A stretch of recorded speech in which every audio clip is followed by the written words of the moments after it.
Hello guys, আমাদের boxing টুর্নামেন্টের ফাইনালে উঠেছে কালু আর ধলু। আপনাদের কি মনে হয় এদের মধ্যে কে জিততে পারে? যে জিতবে তাকে 500 টাকা সহ মেডেল দিয়ে পুরস্কৃত করা হবে।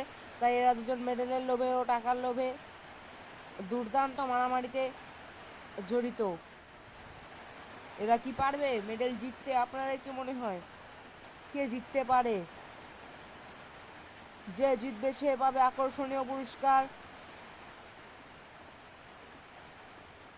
কিন্তু এখন দেখা যাচ্ছে লড়াইতে দুজনই আরাম করছে, মারামারিটা একটু কমই হচ্ছে গাইস।